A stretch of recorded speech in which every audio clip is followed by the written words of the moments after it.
Krásny deň ti želám. Dnes by som chcela zdieľať veľmi krásny a inšpirujúci príbeh. Je to vlastne spojené s mojou kamarátkou, ktorá teda pochádza z Iránu. Jej sestra, jej celá teda rodina tam žije v Tehráne a vlastne dneska teda mi posielala správu a hovorila o tom, že aká tam je situácia a ako vlastne ich tá urbanizácia, kde teda žijú, bola zbombardovaná časť a vlastne dneska ráno teda dostala správu, keď s ňou volala, že aj im praskli okná. Ale pointa vlastne tohto príbehu je taká, že je to neuveriteľná inšpirácia, ako vlastne táto žena alebo táto rodina pristupuje k tej danej situácii, pretože ona teda vysvetlila tej svojej sestre, keďže teda má rodinu, má deti, a keď sa jej teda pýtala, že či sa deti neboja a podobne, ako to prežívajú, tak vlastne táto sestra povedala, že oni, tie deti sledujú rodičov, ako vlastne oni sa tešia tým, že ten režim tam padá, že proste je to pre ako keby tú lepšiu budúcnosť a oni to takto poňali a vlastne takto to prenášajú aj na tie deti. Veľmi dôležitý bod a hlavne prístup k životu, ktorý každý deň vedieme, pretože život sa ti bude diať každý deň.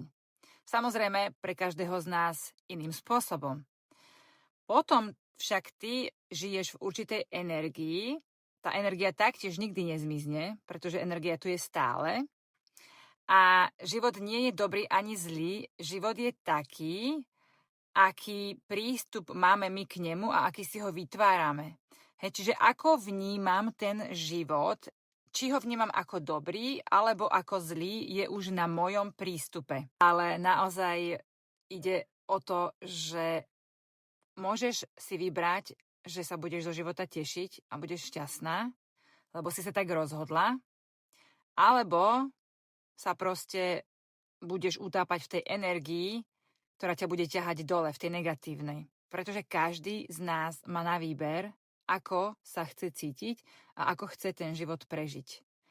A niekedy tiež učím to, že keď si možno v tom nejakom horšom momente svojho života, pozri sa okolo seba alebo zamysli sa nad tým, v akej situácii sú iní ľudia a potom porovnaj tú svoju situáciu s ďalšími a práve tam častokrát nájdeš vďačnosť za to, kde si, čo máš a môžeš sa radovať vlastne z tých maličkostí, pretože tie častokrát vytvárajú ten tvoj šťastný život.